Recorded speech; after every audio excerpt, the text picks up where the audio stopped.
Welcome to my new blog. આજે હું તમને આઈસ હલવો ઘરે કઈ રીતે બનાવો એની એકદમ ઇઝી રેસીપી દેખાડવાની છું. એની માટે મેં અહીંયા આગળ આ વ્હાઈટ આઈસ હલવો બનાવવા માટે આને હું ગ્રીસ કરી લઈશ. આ અડધો કપ મેંદો છે, પોણો કપ સાકર છે, એની સામે મેં અડધો કપ ઘી લીધું છે, અડધો કપ દૂધ લીધું છે.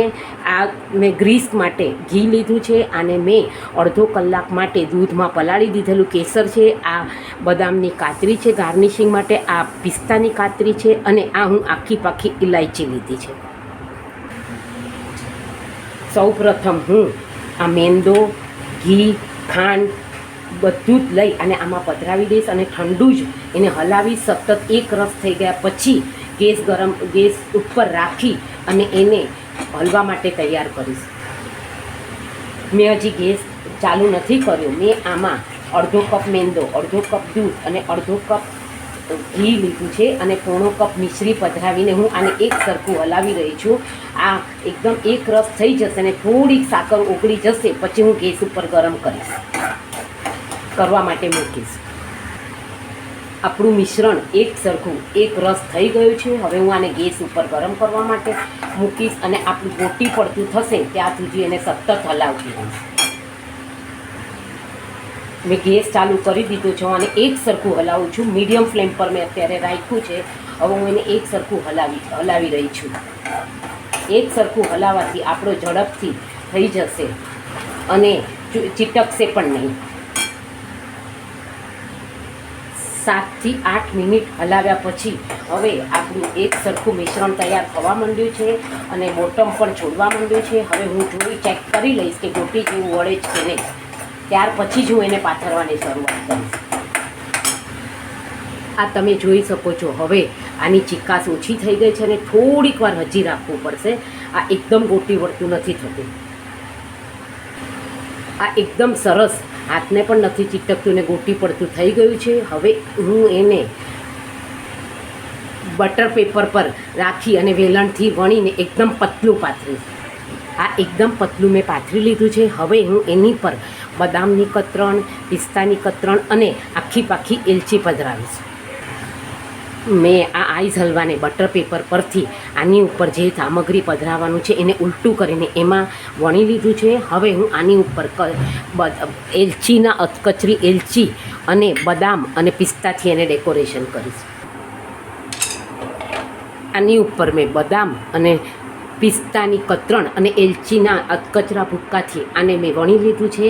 આને હું 7 થી 8 કલાક માટે આપણે એને ઠરવા દેવું પડે છે.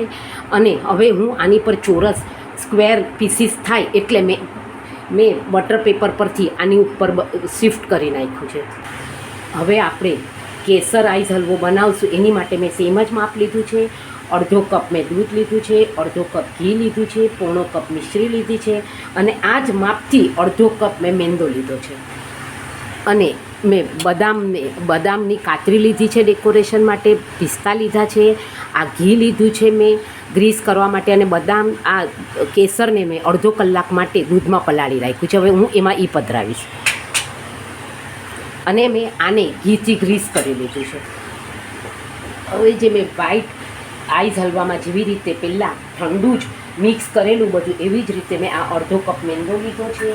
એમાં અડધો કપ મેં દૂધ લીધું છે. આમાં હું થોડુંક અડધો કપથી ઓછું લઈશ કારણ કે આપણે આ કેસરનું દૂધ પધરાવવાનું છે. પોણો કપ મેં મિશ્રી પધરાવી છે અને અડધો કપ મેં આ ઘી પધરાવ્યું છે. હવે આને હું ઠંડુ જ હલાવી દઈશ. એકદમ એક રસ થઈ જશે અને લોટના ગાંઠા નહીં હોય પછી ગેસ ચાલુ કરીશ. આને મેં ઠંડુ જ હલાવી દીધું છે. તમે જોઈ શકો છો થોડીક મિશ્રી ઓગળી ગઈ છે, એક રસ થઈ ગયું છે, લોટના પણ ગાંઠા દેખાતા નથી. હવે હું આમાં આ કેસરવાળું દૂધ પધરાવી અને એને સતત હલાવીશ ગેસ ચાલુ કરીને.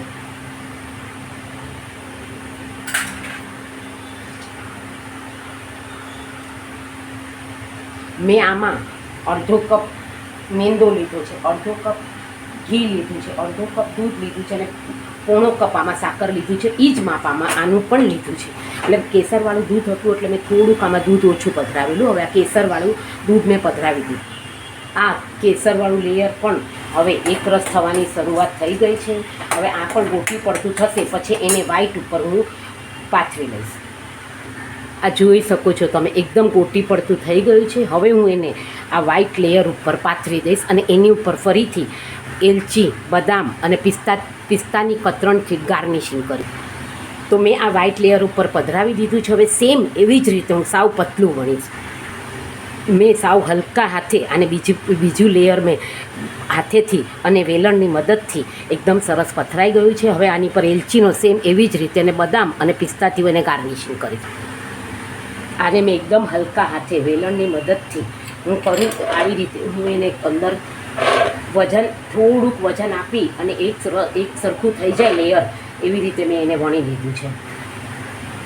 તમે જોઈ શકો છો આપણું એકદમ ડબલ ડેકર લેયર આઈસ હલવો રેડી છે. આને હું 7 થી 8 કલાક માટે ઠરવા દઈશ.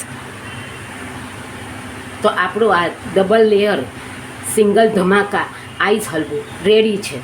અને મેં બંનેના આઈસ હલવા બનાવવા માટે સેમ જ માપ લીધું છે. અને હું એના સ્ક્વેર જેવા આજે કાપ ખાલી મૂકી દઈશ. મેં આના હલકા કાપ મૂકી દીધા છે.